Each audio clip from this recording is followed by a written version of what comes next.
thank you for giving me this opportunity to talk to you. It's always wonderful to be in Spain, and especially so for an occasion such as this, where we're talking about really important things like the education of children.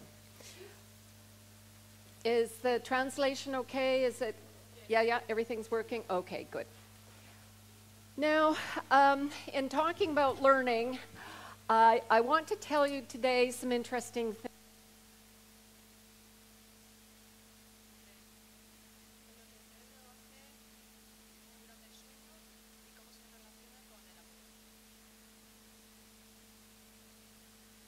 And so far as we can tell, they all also seem to engage in phases during sleep where they dream. And babies, of course, sleep a huge amount. Older people sleep slightly less. Teenagers need a lot of sleep, although their sleep periods seem to be later in the night than they were when they were children. Now, it's not just all mammals that need sleep. Birds sleep, reptiles sleep, and even it has been discovered that the fruit fly, shown here. Now, I'm not sure whether he's actually sleeping now, but fruit flies do sleep, and they sleep for regular periods during the day. They have a very brief life, but they must sleep. And like the rest of us, and I think this is very interesting as we think about the neurobiology of the brain, you can keep them awake by giving them caffeine. They are sensitive to the same anesthetics that we are. And they also show deprivation in cognitive function, in how well they can learn things if they are deprived of sleep. And as we know, and this of course has been known for a long time, that sleep deprivation impairs cognitive function. If you can't stay awake and be alert, then it's hard to do problem solving, it's hard to learn, and so forth. Now, it's sometimes thought that sleep is sort of a waste of time, and that if you could just cut down the amount that you sleep, that you would be much more efficient and that you'd be able to get much more done. One of the drawbacks to this idea has been known for quite a long time, and that is if you deprive an animal of sleep, and this was first done with rats, if you deprive him of sleep, then after a couple of weeks, the rat dies. And so there's something very deeply biological about sleep. We think that because we see it not just in mammals, but also in insects. We think that because in a way that we don't really understand, long periods of sleep deprivation are extremely harmful. So a long-term question has been, what really is going on in the brain when you are asleep? Another thought was that when you are asleep, the brain is essentially idle. It's not really doing anything. It just kind of shuts down. It turns out when you record just from the scalp by putting recording electrodes on the scalp, you can see that although the pattern of waves is different during sleep from the wake period, the brain is very active indeed. So what is it doing when it's asleep? Now, in this slide, I'm sorry, it's not quite as clear as I thought it would be. The back projection sometimes does that. This is a slightly complicated slide, but it's an important one, so I'm going to walk you through all the bits and pieces. And we'll start with the top. Now, across here we have hours. So suppose you go to bed about 11 o'clock and you wake up at 7. Some people think that it's essentially the same the whole time that you're asleep. But again, by using scalp electrodes, it's discovered that there are many distinct stages in sleep. And in particular, what we describe these stages here as from wake to REM, meaning rapid eye movement. And that's really going proxy for dreaming, because it was discovered early on that when people are dreaming, their eyes move back and forth a lot. But when they're not dreaming, their eyes don't move very much. And that was discovered simply by when you see somebody's eyes moving a lot, you wake them up, and you find out that they were dreaming. So instead of using the word dreaming, they use the word rapid eye movement. And rapid eye movement dominates the later part of the sleep period, whereas non-dreaming sleep dominates the first part, the early part of the sleep period. And the slow wave sleep just means the deepest level, level 4, which you can see is really quite long in the early stages, and it pretty much vanishes in the late stages. And those differences are easily discernible using scalp electrodes. Well, what at a more detailed level do we know about the activity of the brain? If you put electrodes, and you could do this with a rat or a monkey, for example, into brain tissue. Now, you're not recording from a single cell, you're just putting it in the general area. You see really rather different patterns of activity. So you see these slow waves, which is why it's called slow wave sleep, the deep sleep. You also see occasionally these breaks where you see what they call spindles and sharp wave ripples. Okay, well, what does that mean? We want to know what that means functionally, but I'll get to that. And then there are other kinds of waves and this theta activity that are really associated with dreaming. So we know there are these different stages. We know also that although this is a pattern that is typical of normal adults, that within the human population there can be a lot of variation. Infants spend much more of their time dreaming than in slow wave sleep. And some people don't, of course, have 8 hours or even 7 hours. They seem to manage with less. So there is considerable variability. And although humans typically spend around 6 to 8 hours a day sleeping, other mammals may spend a lot more and some spend a lot less on average for their species. If you do the calculations, it turns out that we spend roughly a third of our lives asleep. And of course, as I indicated earlier, some people have thought, what a waste, right? If only I didn't have to sleep, I could be so productive. Not true. I just want to also mention that in addition to these patterns that we see, but don't really understand the functionality of yet, in addition to that, we see that there are neurochemical changes in the brain that are quite different between the awake state, the slow wave sleep, and the dreaming sleep. And so the neurochemicals, we see a drop in slow wave sleep of acetylcholine. Noradrenaline and serotonin stay the same. A stress hormone, cortisol, falls during slow wave sleep. But notice that cortisol goes up during dreaming.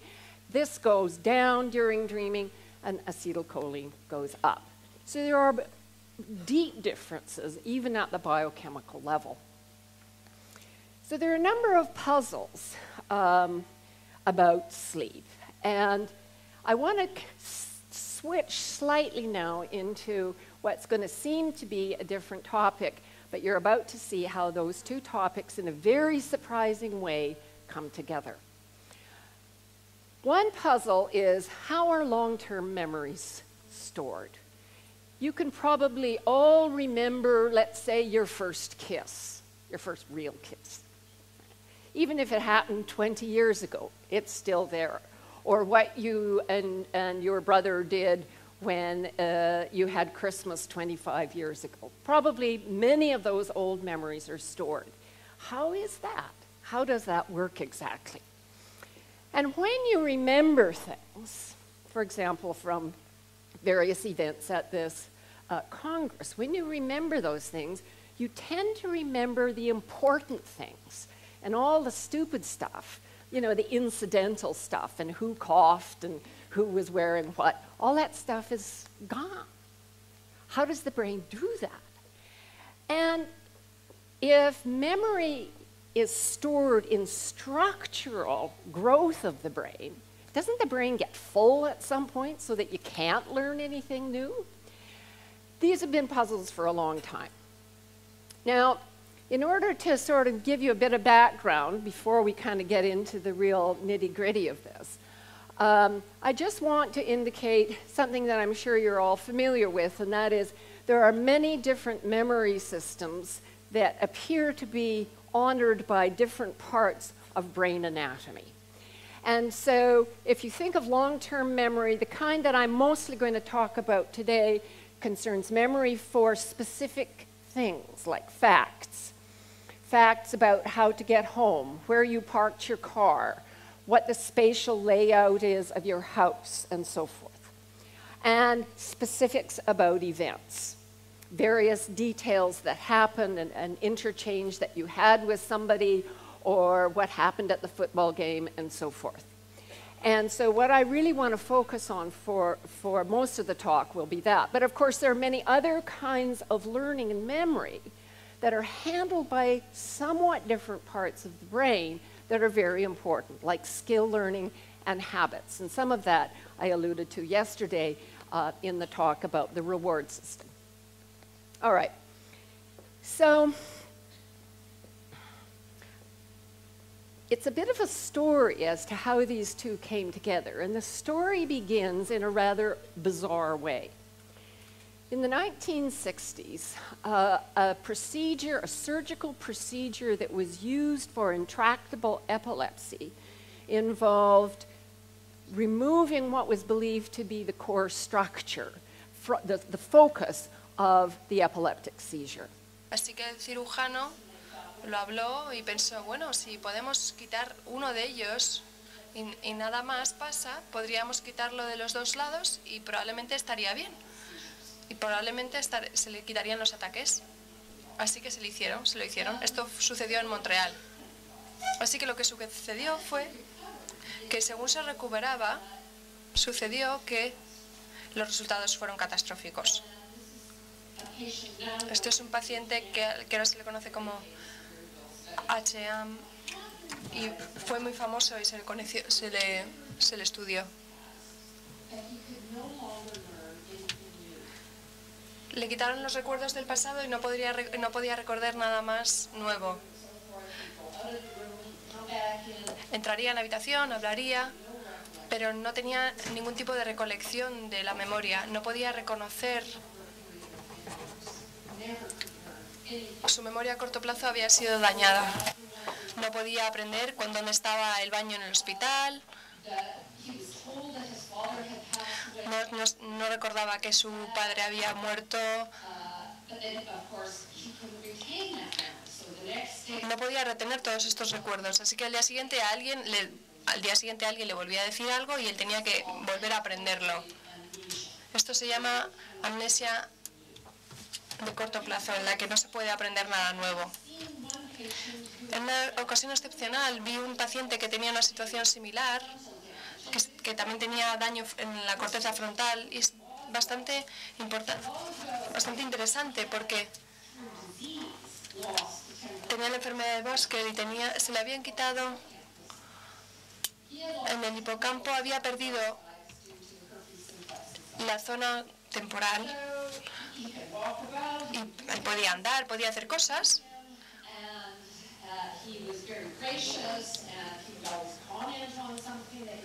Siempre era muy simpático, solía venir y contarte cosas, volvería y al volver otra vez volvería a contarte lo mismo que te había dicho al principio. Esta es falta de memoria de corto plazo, amnesia de corto plazo. O sea, ¿qué pasa con las estructuras que están debajo de la corteza frontal? Sucede que todas estas partes son muy importantes. Esta es una diapositiva en la que si hiciéramos un corte del cerebro veíamos dónde está el hipocampo. Parece que hay una relación muy interesante entre aprender cosas nuevas y el hipocampo, pero el hipocampo no puede ser la cosa que almacena todas las memorias, todos los recuerdos, porque es que no los tiene.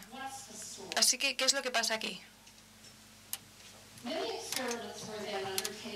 Se realizaron nuevos experimentos para conocer el papel del hipocampo y Bueno, volveré al sueño dentro de un momento. Una de las ideas era que coger ratas, quitarles el hipocampo y ver qué podían y qué no podían aprender. Y lo más sencillo para utilizar como experimento de aprendizaje es un laberinto. Y la rata tenía que encontrar la salida para encontrar una recompensa al final. Y la gente pensaba que, bueno, que si quitabas el hipocampo, la rata no podría recordar su camino, el camino en el laberinto. Aquí vemos a una rata. Es una de las cosas que está haciendo, está intentando aprender. Ratas que tenían un hipocampo normal, no tenían ningún problema en encontrar el camino y de recordarlo. Pero un tiempo importante después de eso, Matt Wilson del MIT dijo, bueno, ¿qué es lo que ocurre realmente en el hipocampo cuando aprende la rata? Entonces esa es una diapositiva un poco confusa, pero la única parte en la que quiero que se concentren es en esa parte que ella ha señalado. Así que miremos solo esa parte. Y lo que les muestro aquí son los patrones de actividad de las células individuales en el hipocampo, de forma que esta que está aquí es una célula distinta y esta es otra. Y vemos cómo ellas son activas en la secuencia. Bueno, resulta que esto era un laberinto circular. Entonces, cuando ponían a la rata aquí, cuando corría aquí, esta se activaba y la otra se activaba dependiendo de dónde la ponían. Y entonces era como si la rata tuviera esta información en el hipocampo. Y además, luego Matt descubrió, esto fue muy desafortunado, pero no se ve muy bien, pero bueno, que cuando dejaba que la rata se fuera a dormir, mantenía y registraban su actividad. Vieron que la rata, esa célula se activaba y la otra también se activaba y así sucesivamente. En otras palabras, y ahora ven el enlace entre el sueño y la memoria, resulta que el cerebro se reactiva lo que aprendió durante el estado de vigilia. Así que este patrón particular, aunque no es exactamente el mismo que el anterior, es sorprendentemente parecido. Es como si estuviera ensayando o practicando lo que aprendió. Vale.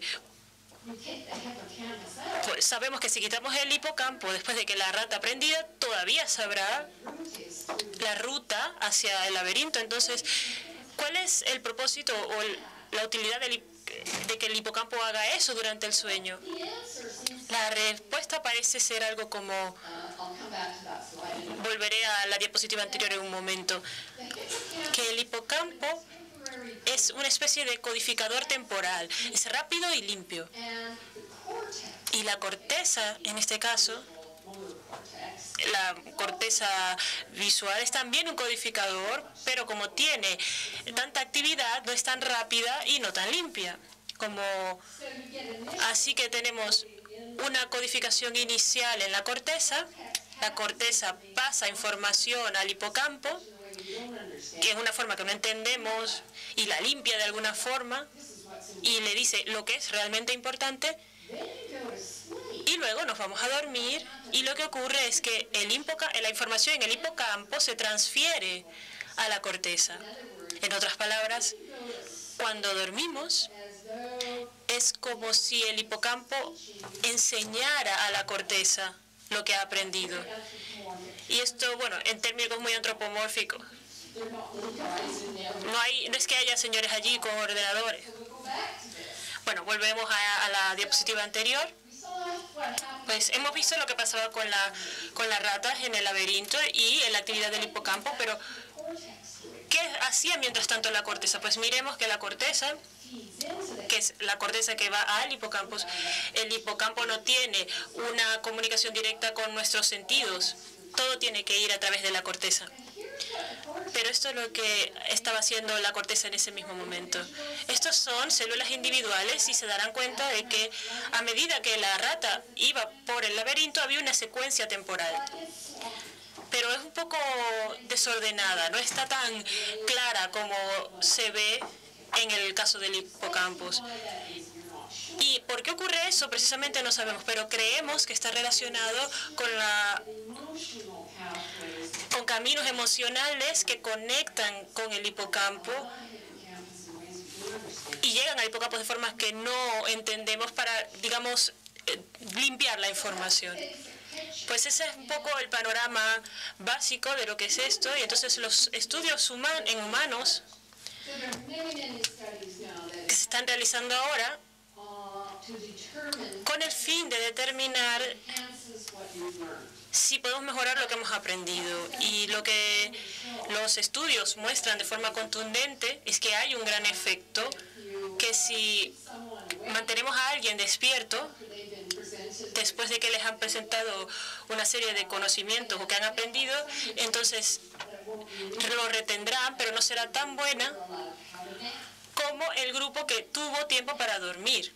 Una siesta de 20 minutos, y si hacemos en una forma un poco distinta, y esto es dándole a un grupo el aprendizaje en la mañana y los mantenemos despiertos todo el día y haciéndole la prueba en la noche, o si les damos el aprendizaje en la noche dejándolos dormir, a los que dejamos dormir después de aprender tienen una retención muchísimo mayor que los que no pudieron dormir durante el día. Entonces resulta que en un nivel conductual sí que hay una consolidación de la memoria, y por eso creo que el mecanismo es algo como lo que voy a describir. Bueno, al final aquí siempre quiero mostrarles un experimento un poco distinto, cómo se determinan un poco estas cosas, porque es bastante divertido. Aquí vemos al sujeto. Habría dos grupos, por supuesto, en un experimento de bajo control. Este señor está en el grupo experimental y él tiene que aprender una serie de tareas espaciales. Es algo como lo que hacen las ratas, lo único es que aquí está en una pantalla. Tiene que aprender esta tarea espacial, y mientras la aprende hay un olor, puede ser menta o canela. Luego se le permite ir a dormir, y durante la parte temprana de la noche, durante la parte de las olas más lentas, el olor se le presenta de nuevo y de nuevo, y luego cuando se despierta la cuestión es, ¿acaso esto afecta su habilidad para demostrar lo que aprendió? Y la respuesta es que sí. Así que si las otras personas no tenían ningún tipo de olor y luego se les examinaba, no tenían tan buenos resultados. Entonces había algo que tenía que ver con el olor y la tarea espacial, que cuando le presentabas el olor durante el sueño al individuo, mejoraba esa información que había aprendido y esa transferencia de la información del hipocampo a la corteza.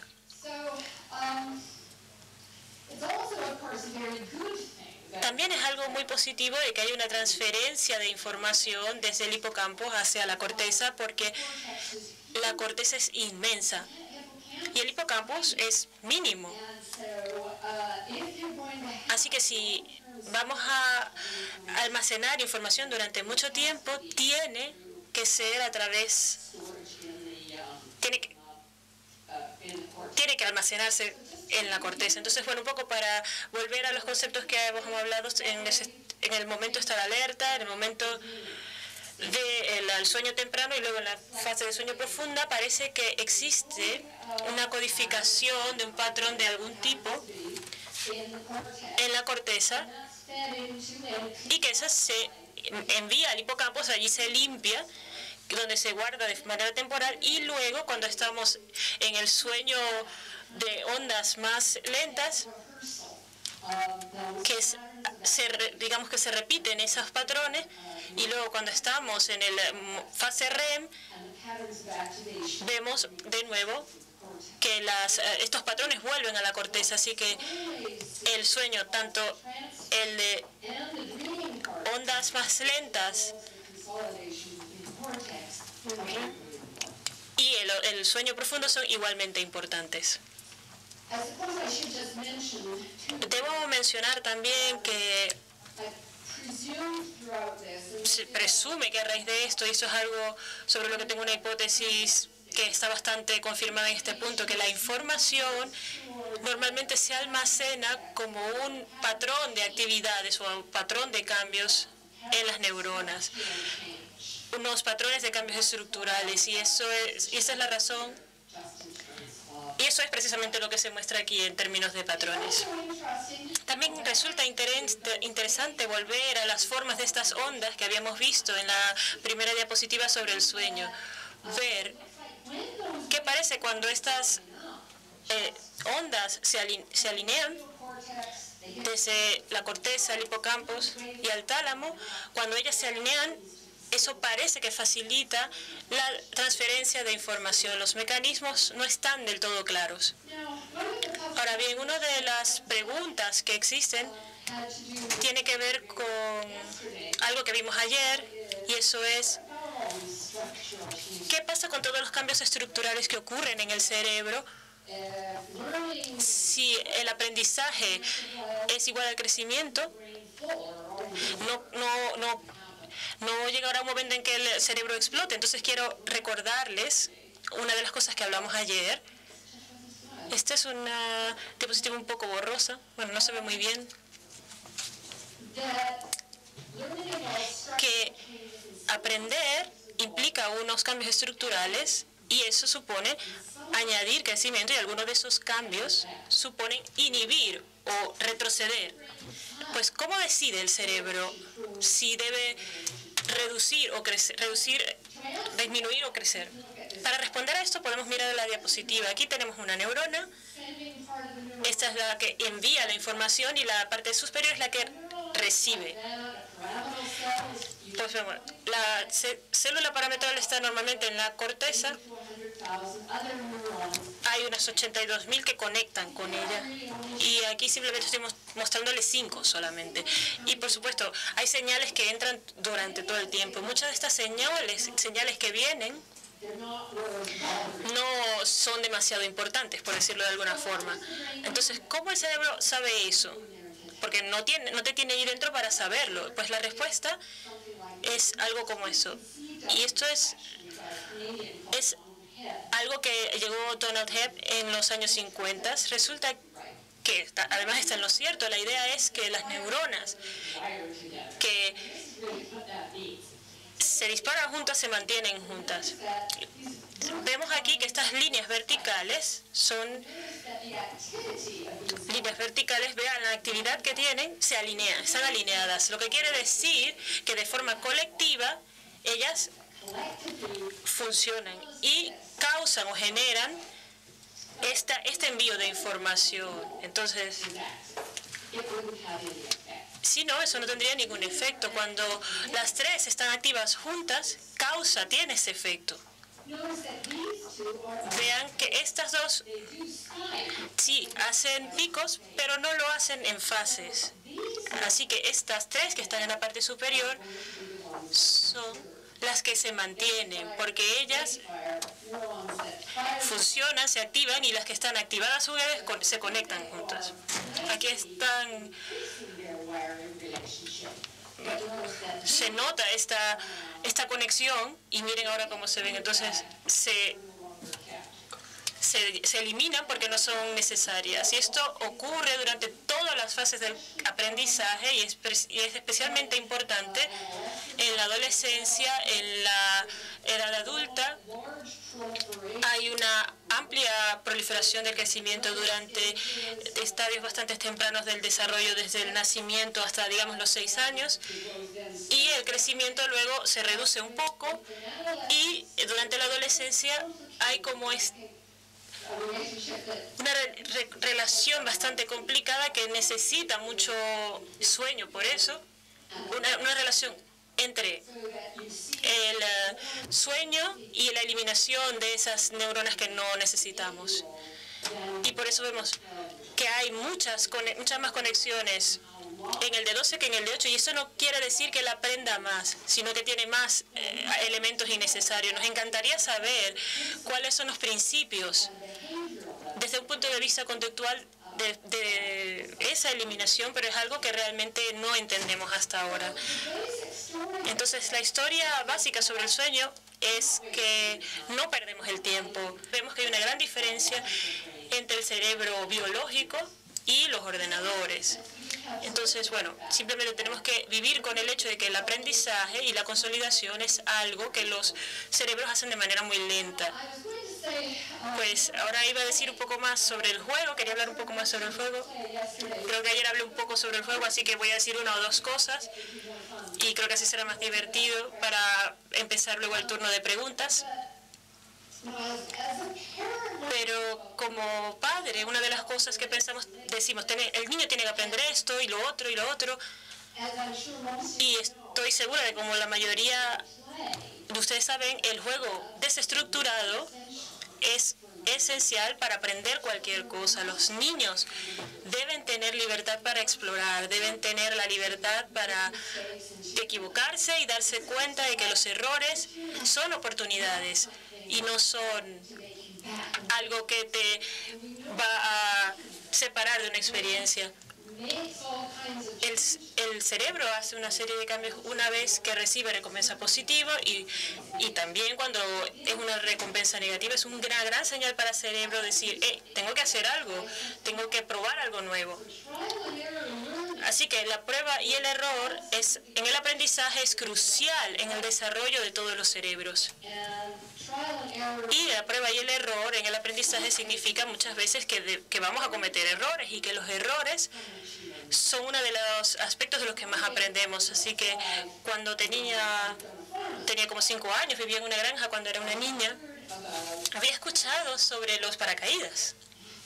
Y yo decía, ¿no es eso maravilloso? Ser capaz de flotar desde el cielo. Por supuesto, nunca había estado en un avión antes.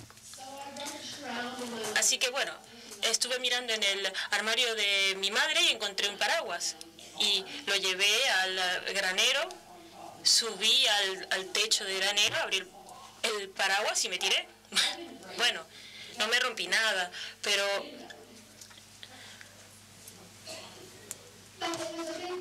fue una gran incógnita para mí. ¿Por qué no floté desde el cielo? Y por supuesto, tenía que saber, y eso es lo que hacen los cerebros. Entonces mi padre me explicó que la densidad del agua y la densidad del aire y lo grande que debía ser el paraguas para que yo pudiera caer de forma más lentamente y como estaba demasiado cerca de la tierra desde el techo del granero, y etcétera. Entonces aprendí sobre ello y también aprendí a no tirarme desde el techo del granero con un paraguas. Y pienso que esta es una de las grandes cosas sobre los errores. Precisamente que podemos verlas como oportunidades y cuando leemos o cuando escuchamos, por ejemplo, Steve Jobs hablar sobre sus primeros años y todos los errores que hizo, los caminos, las calles, se sentía simplemente desesperanzado, pero aprendió de cada uno de ellos y le dieron forma a sus ideas que cada vez fueron mejorando por un camino específico y de forma además muy productiva. Pero bueno, no todo el mundo puede terminar haciendo cosas tan maravillosas, sino que todos durante nuestra vida vemos que hacer un error es un acto sin precedentes. Ornette Coleman es un músico de jazz que hizo este comentario. Fue cuando descubrí que podía equivocarme, que supe que estaba cerca de lograr algo. Y bueno, con eso termino y estaré encantada de recibir sus preguntas.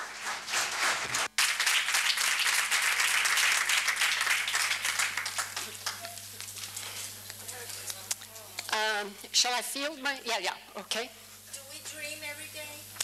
Do we dream every day? Yes.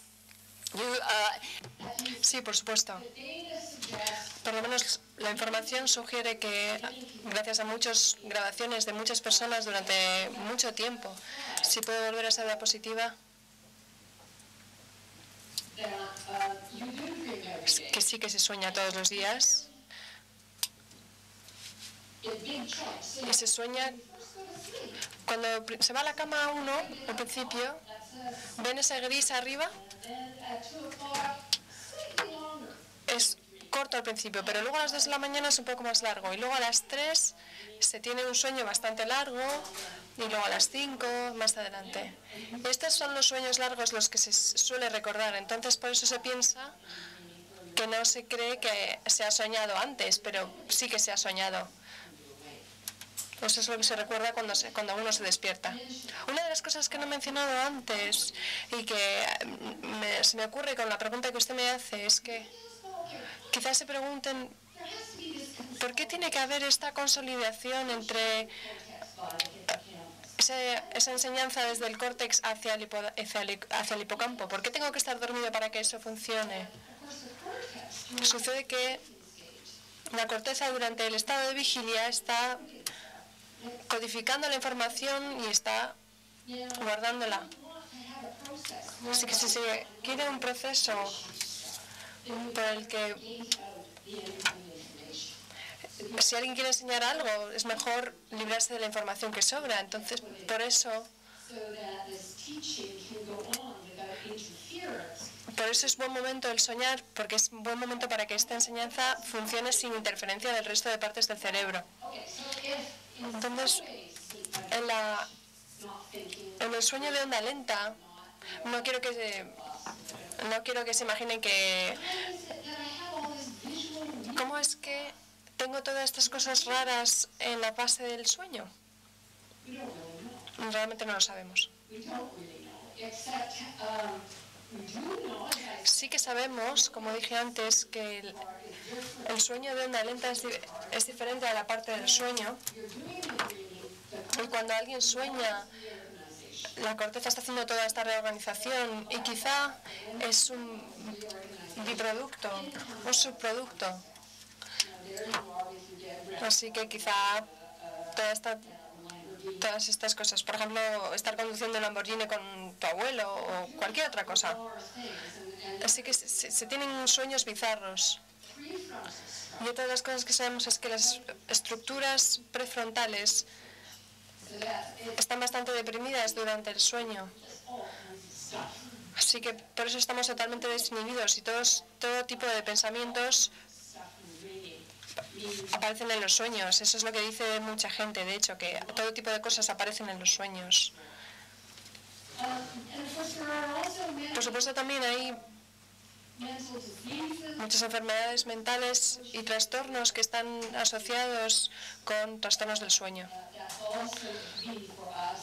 Esto ha sido una incógnita muy grande para nosotros también, porque son muy importantes para el cerebro. Buena pregunta. ¿Hay alguna otra?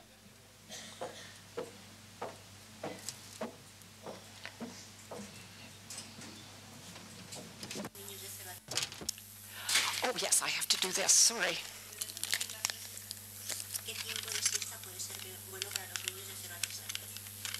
Espera, está conectado. I'll get it.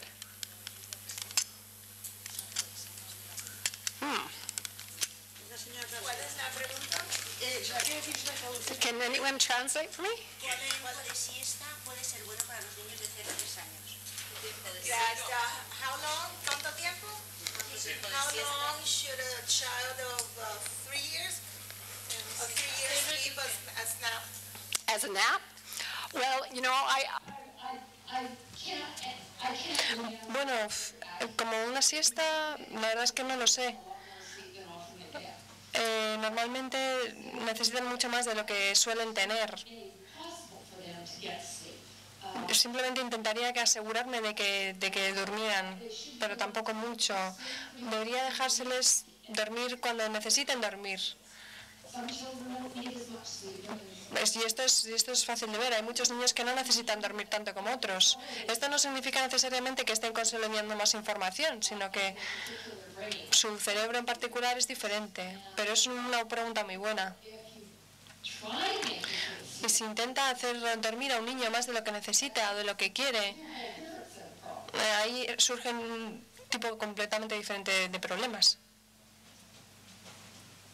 ¿Lo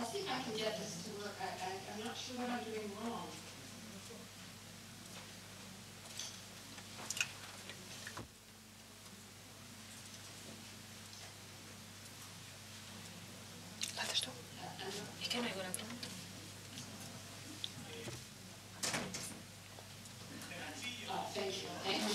Much. I'm so sorry. My Spanish is so terrible. Lo siento mucho, mi español es realmente malo. Hablando del sueño, pero yo soy de las personas afortunadas que trabajan frente de donde vive y todos los días que puedo intento hacer un KitKat de 15-20 minutos, cerrar los ojos y he llegado incluso a dormirme en ese pequeño tiempo. Hasta ahora en los estudios que tú has dicho hablan solamente del sueño, pero en esos momentos de pequeño descanso o de relajación que aplicamos en la escuela, ¿ocurre lo mismo? Can you, or no, maybe you don't need to, I don't know. She's trying to talk about not really siesta, deeply sleeping, but the period of relax that we Right. can take after, maybe after lunch, or even in those kids.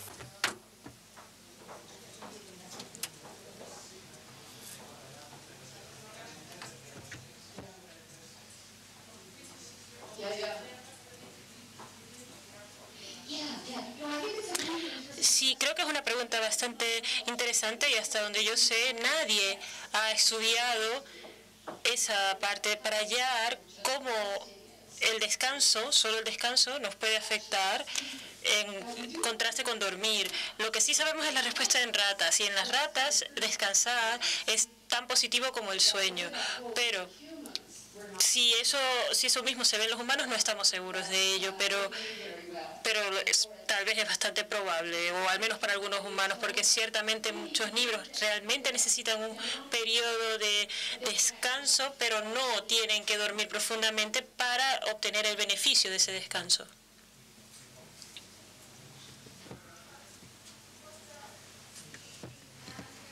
¿Y qué hay de la apnea del sueño, por ejemplo?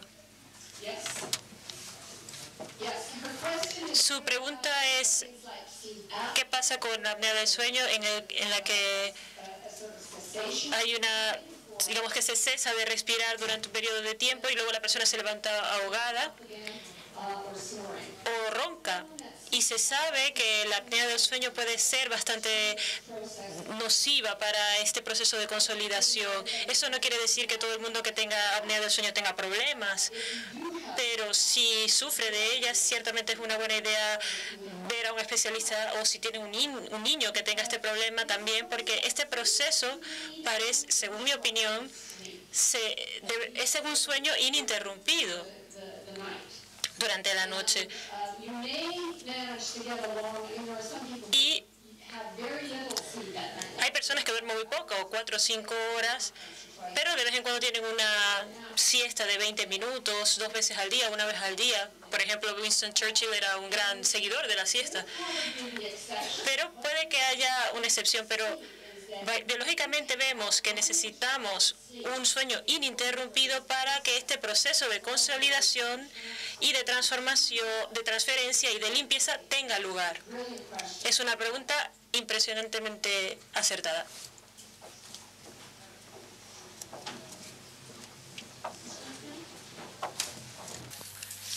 Buenos días. Mi pregunta es, respecto a los más pequeños, el tema de por las noches, que a los papás les preocupa muchísimo el tema del sueño, de la consecuencia de que se despiertan con pesadillas, con terrores nocturnos, y que yo considero, a mi parecer, y que en esos momentos en los que los niños tienen esos terrores nocturnos, sobre todo terrores nocturnos o pesadillas en las que su mente está inquieta, que puede ser a lo que tú hablabas de la mente activa, en la mente en la que se está consolidando sus conocimientos, de alguna manera los papás les preocupa porque no duermen, los interrumpen, los consuelan. O sea, quiero decir que para una persona, para un educador, es muy difícil decirles a los papás muchas veces que esas situaciones son normales, que se tranquilicen no sé, me gustaría que me dieras un consejo un poco, teniendo en cuenta que yo considero que eso que es importante, pasar por esa etapa de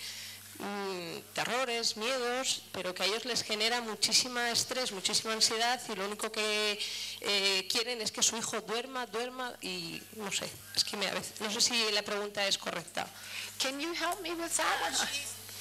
What can you tell a parent when Thank you. with the nightmares, that the children have nightmares and they dream and they have all these Yeah, that's a very Bueno, esta es una pregunta bastante interesante.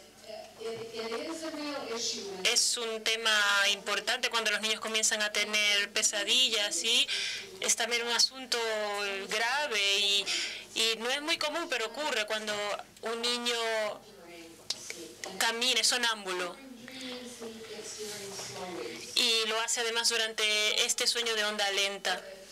Ahora bien, los sonámbulos, ser sonámbulo es particularmente preocupante porque el niño puede que abra la puerta y salga, etcétera. Y eso, bueno, es una cosa, pero en relación con qué decirle a los niños sobre las pesadillas,